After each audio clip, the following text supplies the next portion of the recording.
গ্রামেও সিসিটিভি লাগিয়ে ফেলেছে নাকি? হ্যাঁ ম্যাডাম, এই রাস্তা আগে খুব চিন্তা হতো তো, তার লাগি প্রধান সাহেব লাগিয়ে দিয়েছে।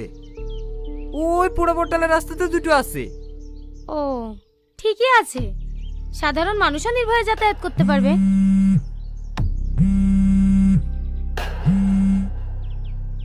Hello madam. হ্যাঁ বলো, টনির জ্ঞান ফিরেছে? না ম্যাডাম, 12 ঘন্টা হয়ে গেল পেশেন্টের জ্ঞান ফিরছে না। ডক্টর বলছে ইমিডিয়েটলি কলকাতা ট্রান্সফার করার জন্য। টনির মা এসছে, ও প্রচুর কান্নাকাটি করছে। কি করব ম্যাডাম? ঠিক আছে, তাহলে ট্রান্সফার করতে বলো। ঠিক আছে ম্যাডাম।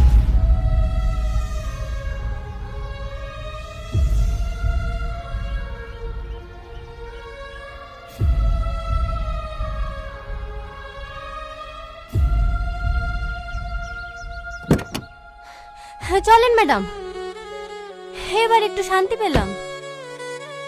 কালকে রাতে তেলে ভাজা খেলাম না, ওই কারণে অ্যাসিডিটি হয়ে গেছে।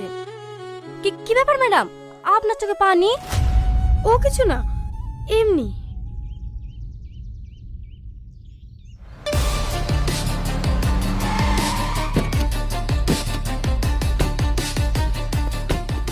মতিন, মতিন। কি হলো ভাই? কি ব্যাপার? পুলিশ? কিছু হয়েছে নাকি? সব পরে বলছি। সেই ব্যাংকের লোকগুলো এসেছিল কি তাই বল। হ্যাঁ এসছিল তো, এই তো 5 মিনিট হলো বেরিয়ে গেল। হ্যাঁ চলে গেছে? হ্যাঁ ম্যাডাম, আমার আঙুলের ছাপ নিতে থেকে একটা ফোন করলো, আর আঁকামাকি করে কম্পিউটার ফম্পিউটার সব গুছিয়ে নিয়ে চলে গেল। 4 ডিম সিদ্ধ হয়ে গেছে, এত করে বলুন তা কিছু খেয়ে গেল না। কিছু বুঝতে পারছেন ম্যাডাম? আমরা যেখানে আসছি ওরা আগে থেকেই খবর পেয়ে গেছে।